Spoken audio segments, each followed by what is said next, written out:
Hello friends, in this quick tutorial I'm gonna be walking through how to change your Gmail name.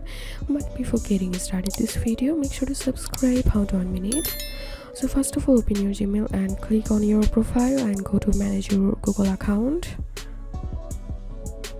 and now click on personal information, and inside of this basic information section you will find your name option. To change your name, simply click above your name.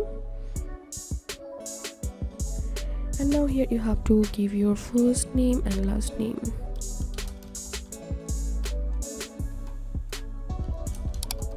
And then click on save.